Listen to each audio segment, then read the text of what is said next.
ओम साई राम। नाम मेरा मीनाक्षी है और मैं नई दिल्ली से हूँ। बेसिकली मैं रहने वाली देहरादून की हूँ।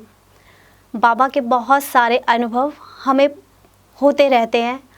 मैं अनुभव आपके यहाँ सुनाती हूँ जहाँ से बाबा हमारे घर से जुड़े। बात तब की है जब हम 15 या 16 साल के होंगे और मेरे पापा उठा के एक बाबा का स्वरूप लेकर आए, एक तस्वीर लेकर आए और घर में जब लाए तो उस समय में हमारे घर जो था वो एक कमरे का ही था। तो मेरी मम्मी ने जैसे ही स्वरूप देखा तो वो ये बोली पापा को कि बुढ़ा पता नहीं कहाँ से इस बुढ़े की तस्वीर उठा के लेकर आ गया है। अपने रहने के लिए जगह तो है नहीं और बुढ़े को कहाँ रखेंगे। लेकिन फिर भी बाबा तो कहते हैं ना, अपना स्थान बना लेते हैं और बाबा ने अपना स्थान बना ही लिया हमारे घर में। दूसरे दिन जो भी दीवार पे कुछ सामान टंगा था वो हटाया गया और बाबा के उस तस्वीर को लगाया गया। उसके बाद जो मेरी छोटी सिस्टर हैं उनका फंक्शन होना था, उनके लिए परियों की ड्रेस बननी थी। तो जो टेलर था वो काफ़ी दूर था, तो मम्मी लोकल ट्रैवल वाली जो बस होती है उसको लेके गई। देहरादून में राजपुर रोड का जो मंदिर है उधर की तरफ से मम्मी को जाना था। अचानक से मंदिर के सामने जो है बस ख़राब हो गई, उसका टायर पंक्चर हो गया। उस समय में वहाँ के मंदिर का कंस्ट्रक्शन चल रहा था। बस वहाँ पर रुकी तो सब लोग वहाँ जाने लगे। तो मेरी मम्मी ने कहा कि मैं भी चलती हूँ, क्योंकि बस उस टाइम पे ज़्यादा बसें अवेलेबल नहीं थी वहाँ की। तो मम्मी भी सबके पीछे पीछे मंदिर में चले गई। मम्मी कहती है कि जब मम्मी उस मंदिर में पहुँची तो मम्मी देखती है कि वही बुढ़ा जो पापा लेकर आए थे घर में, उसका मंदिर बना हुआ है। नीम का पेड़ है हमारे उस मंदिर में। और बस मम्मी ने जब उस स्वरूप को देखा, मम्मी कहती है कि शायद मैं बयां भी नहीं कर सकती, मैं उनकी ही हो गई। और वो दिन है और आज का दिन है। बस मम्मी बाबा बाबा ही कहती है। मम्मी हमेशा ये कहती है कि बाबा मेरे 6 बच्चे हैं, मैं हर किसी के पास अवेलेबल नहीं हो सकती, तुझे जाना होगा। और बाबा मम्मी के इन कहे शब्दों को मानते हैं और वाकई बाबा हम लोगों के पास पहुंचते हैं जब जब हम तकलीफ़ में होते हैं। ऐसे ही जब मम्मी बाबा से जुड़ गई, मंदिर हर थर्सडे को जाने लगी, तो ट्रस्ट के जैसे मेंबर होते हैं वैसे ही बन गई। हर हफ्ते भजन कीर्तन हुआ करते थे, कभी किसी के यहाँ कभी किसी के यहाँ। जितने भी वहाँ पे मंडली के लोग थे, कहेंगे बहुत रिच थे, बहुत अमीर थे, लोगों के घर इतने सुंदर थे। तो जैसे सबकी बारी आती है, एक बारी सब ने कहा कि उमा तू कब करवाएगी अपने घर में कीर्तन। तो मम्मी उस दिन, मेरी मम्मी को बहुत झिझक हुई, क्योंकि हमारा एक कमरे का घर था और टीन शेड था हमारा। तो मम्मी मंदिर गई और बाबा से बोली, बाबा ये तो मेरी इज़्ज़त का सवाल है, मेरे घर में तो बैठाने की जगह भी नहीं है, मैं कहाँ बैठाऊँगी लोगों को। और मम्मी ने बस, जिसे बोलते हैं ना, बहुत दुखी दिल से बाबा से बस कहते हैं कि लाज बचाने की प्रार्थना करी। और आप यकीन नहीं मानेंगे, 6 से 8 महीने के भीतर हमारे घर का कंस्ट्रक्शन शुरू हो गया। हमारा डबल स्टोरी का मकान बना। और जब हमारे घर में बाबा का कीर्तन हुआ तो सब हमारे घर को देख के ये कहते थे कि उमा तेरा घर बहुत सुंदर है, उमा तेरा घर बहुत सुंदर है। ये है हमारे साईं की लीला। जिसके पास कुछ भी नहीं होता ना, उसके लिए भी इंतज़ाम करा देते हैं हमारे साईं। सफ़र यहीं ख़त्म नहीं होता। मेरी शादी के बाद जैसे हर किसी की लाइफ में अप एंड डाउन्स आते हैं, मेरी लाइफ में भी अप एंड डाउन्स आए। मेरी गुड़िया हुई, उसके बाद हमने अपना फ्लैट लिया। पहले हम गुड़गांव में रहते थे, उसके बाद जो फ्लैट लिया था वो हमने दिल्ली में लिया। और जिस कंपनी में मैं काम करती थी, क्योंकि मैं अपनी गुड़िया को टाइम नहीं दे पाती थी, 9:45 साढ़े 10 मुझे रात को आते आते हो जाते थे, तो मुझे उस जॉब को छोड़ना पड़ गया। और मैंने अपनी गुड़िया को उस बीच में मम्मी के यहाँ पे छोड़ा था देहरादून। मैं हर हफ्ते उससे मिलने जाया करती थी और दिल में बस मेरी यही रहती थी कि बाबा, क्योंकि मेरे हस्बैंड नाइट शिफ्ट करते थे और मेरी गुड़िया मम्मी के पास रहती थी। मैं बस बाबा से यही कहती थी, बाबा ना तो मैं पूरी तरह से पत्नी का रोल प्ले कर पा रही हूँ, ना ही मैं एक अच्छी माँ बन पा रही हूँ, क्योंकि मेरी बच्ची मुझसे दूर रहती थी। मैं रात को सो भी नहीं पाती थी। मुझे बहुत तकलीफ़ होती थी। मैं बाबा से बस यही कहती थी कि बाबा कब आएगा वो दिन, कैसे आएगा वो दिन। मैंने दिल पक्का किया और मैं अपनी गुड़िया को लेकर वापस आई और मैंने डे केयर का इंतज़ाम किया। मैंने अपनी अच्छी खासी सैलरी वाली जॉब को उस वक्त छोड़ दिया और एक छोटी कंपनी में आई। लेकिन कहते हैं ना कि सिर्फ ममता ही काफ़ी नहीं होती, देने के लिए भोजन और सारी फैसिलिटी भी बहुत ज़रूरी होती है। घर ले चुके थे, कर्ज़ा था हमारे सर पे और नौकरी करना ज़रूरी था, बच्चे को पास रखना माँ की ममता थी। बस किसी तरह से बाबा पे विश्वास करके लेकर आई और मेरा दूसरा डे शिफ्ट में हुआ जॉब। लेकिन वहाँ पर जिसे मैं बोलूँगी मेरी सैलरी आधी से भी आधी हो गई। जब मेरी सैलरी दूसरे महीने की आई तो मैं रो गई। मैंने कहा बाबा मैं पूरा टाइम दे रही हूँ लेकिन फिर भी मुझे उतना नहीं मिल रहा, लेकिन फिर भी शायद दाल रोटी के लिए इतने पैसे भी ज़रूरी है क्योंकि कर्जा भी मुझे उतारना है। और फिर मैं आगे बस बाबा का नाम लेती जाती थी, बाबा से कहती थी बाबा मेरी गृहस्थी संभाल लेना, बाबा मेरी गृहस्थी संभाल लेना। आप यकीन नहीं मानेंगे, मैं बाबा से सिर्फ इतना कहती थी कि बाबा मुझे पता है मेरी किस्मत में इतना कम नहीं है और तू मेरे साथ है। अचानक से एक कलीग बगल में आके खड़ी हुई जो कि दूसरी मेरी फ्रेंड से बात कर रही थी। उसने बताया कि पीछे की साइड एक कंपनी है, वहाँ पे इंटरव्यू चल रहे हैं। तो उसने बोला कि जाना है इंटरव्यू के लिए, मेरी जैक है वहाँ पे कि वो करवा ही देगी। तो जब वो उससे बात करके गई तो मैंने उससे पूछा कि इंटरव्यू चल रहे हैं, तो उसने बोला हाँ इंटरव्यू चल रहे हैं, तुम्हें जाना है तो बता देना, चली जाना। तो मैंने कहा मैंने तो इंटरव्यू की तैयारी भी नहीं करी है और मैं कैसे जाऊंगी। लेकिन मैं जैसे ही घर वापस आने वाली कैब में बैठी छुट्टी के बाद तो मुझे अपनी कैब में भी एक कलीग मिल गई। उसने बोला इंटरव्यू है, चलोगी साथ में। तो मैंने कहा ज़रूरत तो थी कि सैलरी थोड़ी और बढ़ जानी चाहिए, अभी इतने में पूरा नहीं हो रहा है। तो वो मेरे साथ, मैंने उसको कहा कि चलो मैं तुम्हारे साथ चलूँगी। वो बहुत कॉन्फिडेंट थी, बहुत कॉन्फिडेंट, क्योंकि उसकी पूरी जैक लगी हुई थी और मेरी कोई जैक नहीं थी। मेरा कोई जानने वाला, कोई एचआर से मेरा कोई ऐसे ताल्लुकात नहीं थे कि हाँ कि मैं जाऊंगी और मेरा सिलेक्शन हो जाएगा। लेकिन कहते हैं ना साईं की लीला, पूरे विश्वास के साथ गई थी क्योंकि जब बहुत कम सैलरी पे काम कर रही थी, आंखों में आंसू भरे होते थे और बाबा से कहती थी इतना कम तो नहीं है। मैं गई वहाँ पे इंटरव्यू देने के लिए, जहाँ वो जैक वाली लड़की थी साथ पे और जिसे पक्का पता था कि उसका सिलेक्शन हो जाएगा। मेरा कम से कम 1.25 घंटे इंटरव्यू चला। उन्होंने मुझसे कहा कि तुम इतनी बड़ी कंपनी को छोड़ के छोटी कंपनी में कैसे आ रही हो, वहाँ की सैलरी, वहाँ का मेडिकल इंश्योरेंस सब कुछ अच्छा है, लेकिन तुम कैसे। मैंने सिर्फ उन्हें कहा बिकॉज ऑफ माई डॉटर, मैं जो है रोटेशनल शिफ्ट नहीं कर सकती, मुझे अपने बच्चे को टाइम देना है। कोई बात नहीं थोड़ा कम है लेकिन फिर भी चलेगा। मेरा वहाँ पे जहाँ पे जैक उसका था लेकिन सिलेक्शन, और जैक मेरे बाबा की थी और मेरा वहाँ सिलेक्शन हो गया।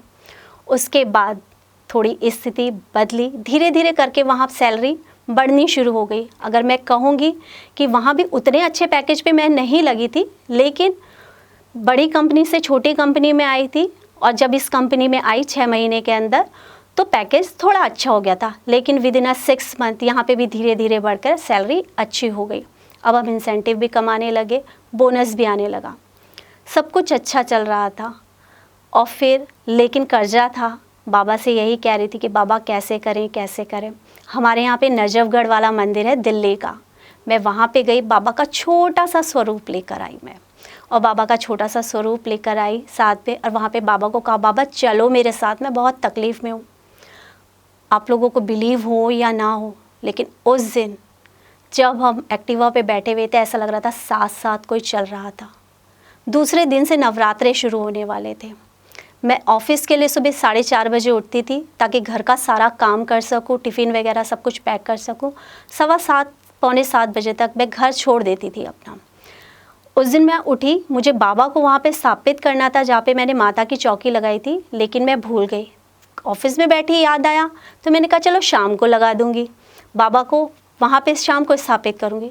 शाम को भूल गई, दूसरे दिन भूल गई, तीसरे दिन भूल गई, चौथे दिन जब कहते हैं ना खेती के छोटे छोटे अंकुर फूट जाते हैं, इतनी इतनी एक एक 1.5 इंची की खेती आ जाती है। उस दिन शाम के स्वरूप नहा धो के जब बाबा आरती करी माता रानी की, बाबा की, और रैंडमली अचानक से मन हुआ कि फ़ोटो खींचूं, और मैंने रैंडमली फ़ोटो क्लिक करी और उसके बाद बस अपना फ़ोन रखा और घर के काम में जुट गए। 9:30 पौने 10 की बात होगी, आई अपना फ़ोन उठाया और जब मैंने वो फ़ोटो देखी तो मेरे रोंगटे खड़े हो गए, क्योंकि मेरे बाबा बैठे थे। जैसे कि ये स्वरूप है, इस स्वरूप में बैठे हैं बाबा, और उस वक्त बाबा के हाथ में कलश था।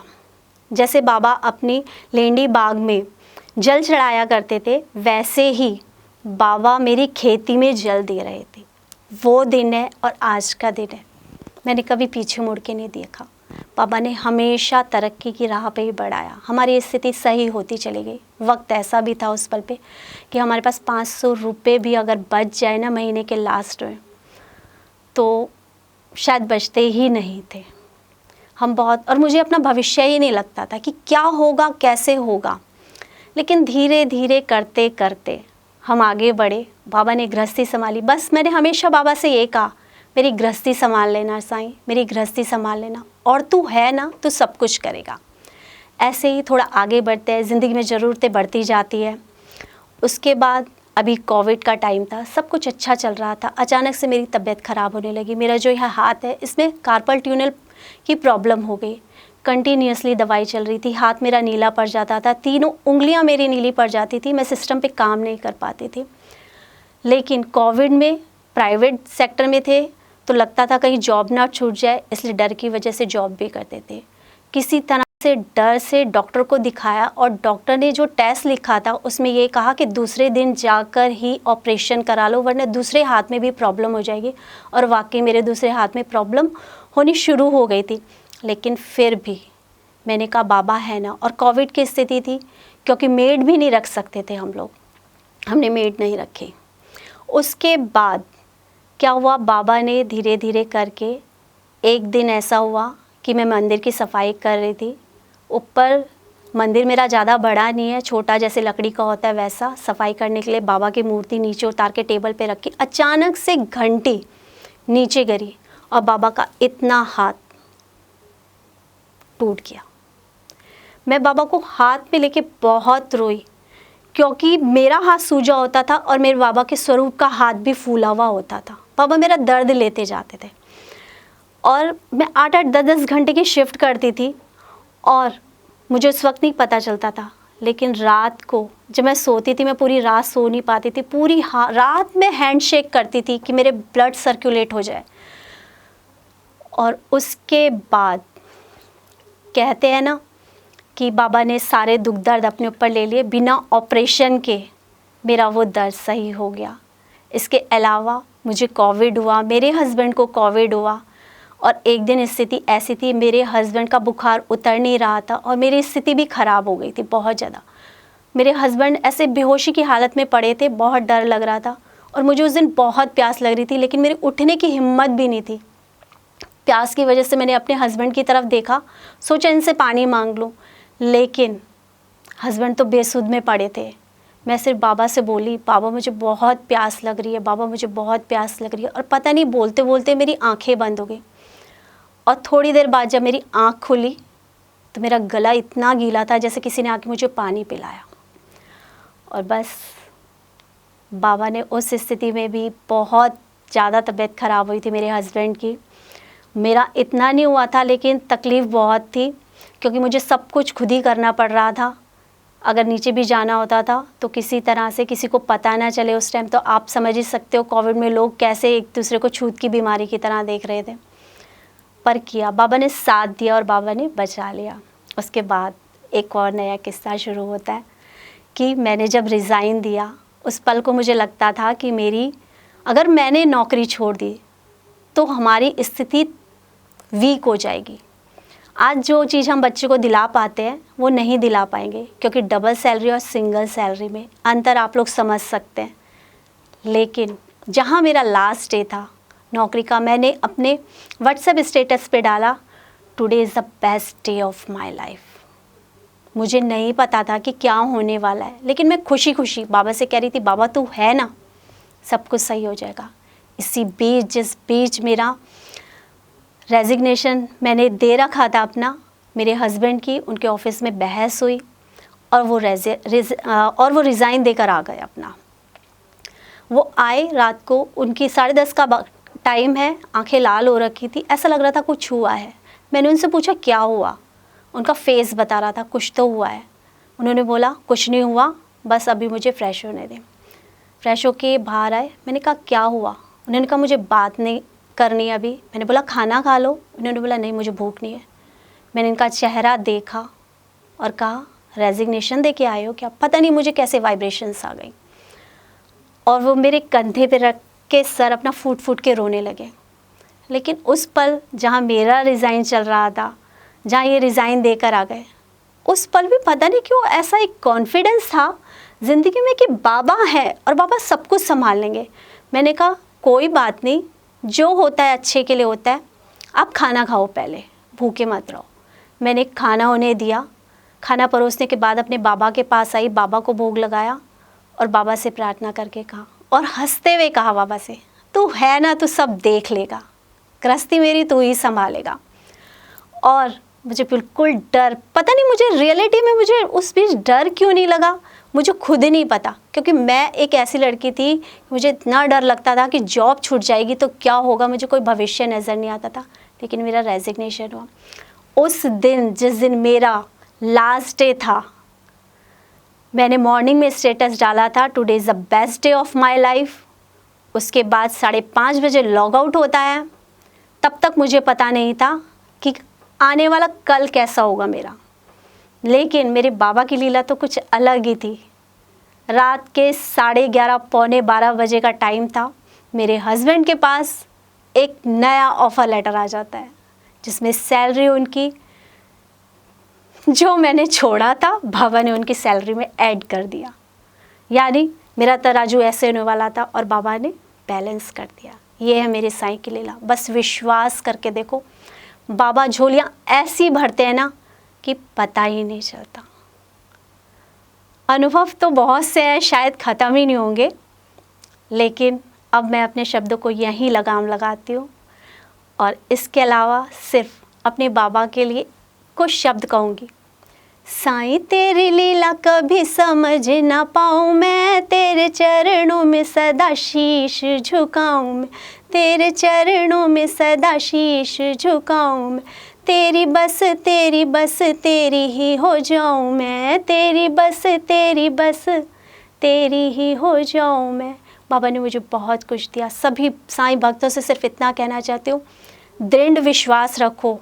स्थितियाँ बुरी ज़रूर होंगी, लेकिन ये है ना संभालने वाला, सब कुछ संभालने का, क्योंकि कर्म है, भोगने तो पड़ेंगे, लेकिन जब ये साथ होता है ना तो बहुत थोड़ा सा भार आप पर आता है। इसलिए कर्म अपने काटो, बाबा का हाथ पकड़ो, बाबा सब कुछ देगा। ओम श्री सच्चिदानंद सद्गुरु साईनाथ महाराज की जय। अनंत कोटि ब्रह्मांड नायक राजाधिराज योगी राज परम ब्रह्म श्री सच्चिदानंद सद्गुरु साईनाथ महाराज की जय। ओम साई राम। आओ साईं मेरे साईं, साईं बाबा। मेरे साईं, मेरा विश्वास।